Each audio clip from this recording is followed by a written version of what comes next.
Hi guys, this is Ian Aguilar. Scott Snyder.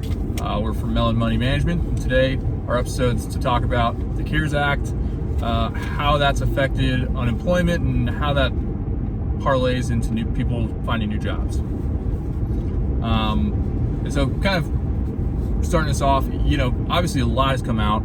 It's already been people going through the whole process of finding new loans for their business if they're business owners. But on the individual side, there are a lot of aspects that I think people are still figuring out.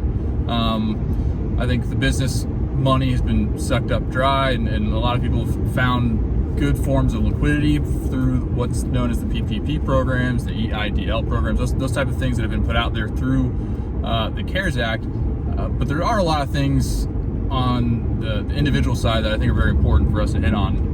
One that we were talking about earlier was the retirement distribution piece.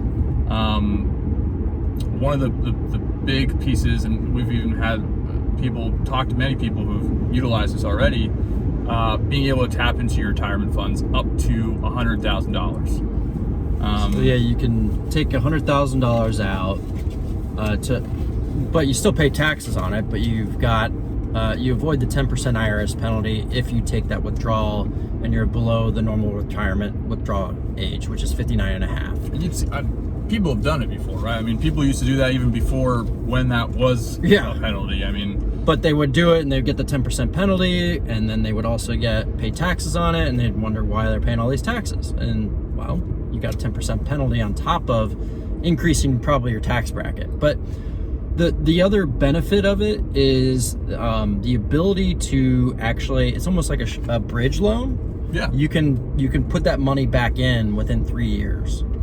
Yep. Or you can spread it out, that withdrawal, over a 3-year period. So there's a lot of ways to I think manage it from a planning standpoint, and where we have some clients that have accessed those funds, and we've been able to kind of guide them along and let them know, like, probably better if we spread this out over a 3-year time frame. If you are going to be retiring in a couple years, you could kind of put it in the third year when income probably comes down. Yeah, and it's a huge benefit. I think it was a great piece that they put into the bill. The one thing that I've also think people sometimes don't know on the individual side is, if it's in a 401k, sometimes it gets stuck in there. Not all 401ks allow for distributions from those plans. So that's the one caveat I hope people are aware of, is that sometimes it's easier to manage from an IRA standpoint. So if you have money that maybe was previously rolling that over into an IRA, it'll a lot of times be beneficial, just from an administration standpoint. Being able to access that capital in this time where they're actually letting you is a huge benefit. Yeah. Well, and if you're still lucky to be employed right now, and you have it in a 401k, one way of accessing it is taking a loan against it. We generally don't like that, but desperate times call for desperate measures. It used to be that you could take out a $50,000 loan. Now they're allowing up to $100,000. So that's another provision from the CARES Act that is offering some assistance and relief to those that need it. Because just because you still have a job doesn't mean your spouse or something health-wise didn't come up where you now need the money. Yeah, and I think that's also another good important point that you brought up is, technically speaking, everyone who does this has to have been affected by it's called a COVID retirement related distribution, because of the fact that they want this to be available to people who were affected by COVID directly. So I guess that means, by the letter of the law, people who either were infected, people who had to stay home because of it, people who had direct relatives that they needed to stay home to take care of, or had to work part-time hours in order to qualify for that distribution. Most people, I think this is going to be a little bit more loose of an interpretation, but just so I think it's good that Ian put that disclaimer out there, but just know that there's some leeway there. I think the current discussion, at least on the Hill as I've heard it from things I've read, is looking to be even loosened further. to allow Sure. people to have done that and not have to question whether or not they qualify for those type of distributions. But I do think it's a very powerful piece of the legislation that's come out for people, especially on the individual side. Another thing that we've seen affect our clients too, especially if you don't need the distributions from a retirement account. So I guess taking it to the other side, they've made it so you don't have to take RMDs from a retirement account in the year 2020. Yeah, it's kind of ironic, right? Yeah. Hey, on one hand, you can take out as $100,000. It's an ATM machine. Now, on the other hand, guess what? You don't have to take any money out. Yeah. Now, granted, if you're retired, like those RMDs can be a tax burden if you don't need all the money, and it's requiring you to take more distributions than you otherwise would have taken. Right. So, I think that's where the benefit kicks in. I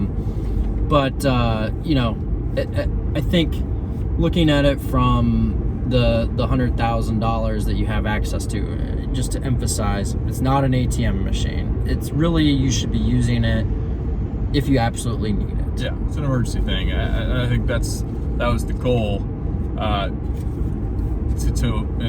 to realize that retirement money is still retirement money. Yeah. And I think the structure was placed there for a reason. But they were loosening the reins on this. Another thing that didn't quite make sense to me were some of the stimulus checks, and hopefully everyone's gotten those that should have gotten those, except for the small proportion of the population of people who did get laid off, Right. had great income in the previous year, so they don't get the stimulus checks, but they're the ones that actually need it because they got laid off. But thankfully they've got the unemployment benefits to kind of keep them going, which I know we've talked about. Well, before. they're basing the calculation on that. They will look at your 2020 income, I Right. believe, eventually. So you can file. You just get it delayed, $1,200. But yeah, it's meant to provide immediate relief, and yet it's not. It's Right. going to provide later relief to those people.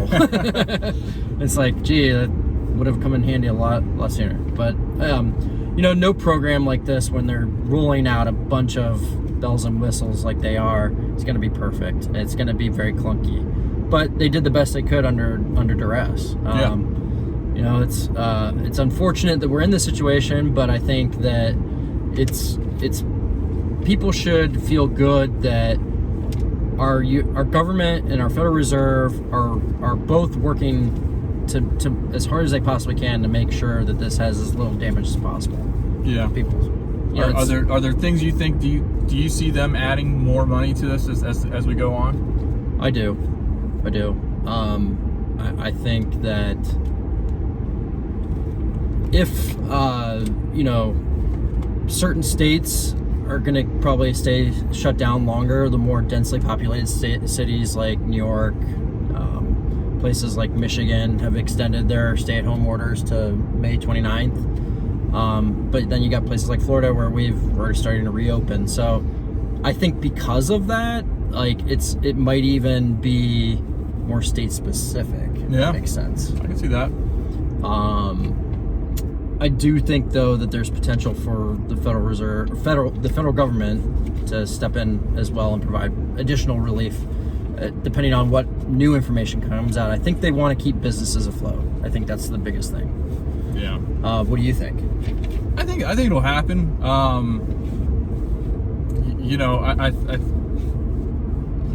There's going to be a congressional battle on as far as Democrats I think want to try and give as much money to try and ease the pain, and I think Republicans are worried about the aspect of giving away too much money might make it so that people become complacent, and you see that battle kind of happening I think already through the unemployment checks, with people getting $600 more per week, right, above what they were previously getting through the unemployment program.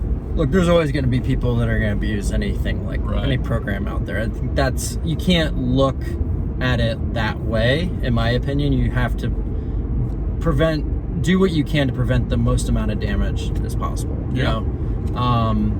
And so that's where these assistance programs, there's some people that are surely gonna abuse it, but I mean, are you any less motivated after we got our $2,000 from the EIDL?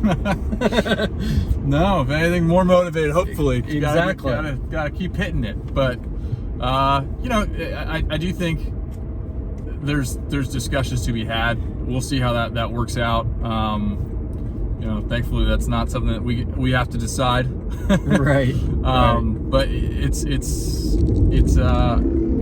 going to go piece by piece, and I think that is the first domino that I think is going to come fast and hard, is the unemployment status of whether people are going to get $600 more per week here at the end of July, because that, I think right now, to what we've said already, I think unemployment's hovering around 15%. That's pretty high. Whether they're probably going to go higher a little bit. Going to keep climbing higher. So what do people do that are in that situation? I mean, what sort of, should they be looking at COBRA? I mean, what are their, what do they do with the retirement plan? Yeah, I think this is actually a good time for people who are leaving jobs to take a bit of time to reflect on their own personal retirement plans, their benefit plans, how they've set themselves up. Obviously, if you've been let go, I know that a lot of companies who furloughed employees have decided to keep some employees on benefits. Some companies have not kept employees on the benefit plans. But being aware of that, and then looking at your retirement plans and seeing, can I roll this over to an IRA? Does it make sense for me to roll it over to an IRA so I actually have more ability to take from that money? Take from that account without paying interest. Exactly. Because if you're borrowing it from the 401k, you got to pay interest on that. And by the way, the money's now not invested in the market. You sold when the market's down to position that in cash. So there's a lot of reasons why we don't like the 401k loans. But in terms of the benefits too, I mean, when you think about the health savings accounts, you got to roll that into a new health savings plan. Things like your flexible savings account, if you have one of those for dependent care or whatever, that's a use or lose it thing. So you got to make sure to spend it. Yeah. And I know that with the COBRA, there's a 60-day window from the time you're laid off to be able to fill that coverage gap when it comes to the health insurance. And just so you know, if for anybody out there that's looking at that, the COBRA, if you're on that type plan, you're paying 100% of the insurance premium. So if your spouse is still working, it's probably better to go on their plan, because you're going to probably pay 5 times what you're used to paying when you see it come out of your payroll. Yeah, that's we're trying to understand your spouse's situation, and it doesn't make sense to maybe utilize someone else's benefits over your own or what have you. I think it's a smart move. And I think this is the time when families should be looking at planning and doing more planning around their finances. Unfortunately, I think this is also a time or pandemics like this, people are kind of frozen and very much so in a holding pattern. But that's why we exist. We're here to help people in a situation where they're not really sure what to do. We can offer that guidance and assistance. And I think we've got plenty of resources on our website that kind of speak to job changes. This is a unique time, so maybe some of the stuff that is affecting you might not show up on some of our resources, but a lot of it does, like the benefits and the retirement plans. So definitely check that out when you get time. We've got a job change resources page on our website, and we'll be continuously updating that and offering guides and checklists so that people can use those as a do-it-yourself platform as well. Yep. So thanks for tuning in. Again, Scott and Ian. Yep. Thank you, and stay safe.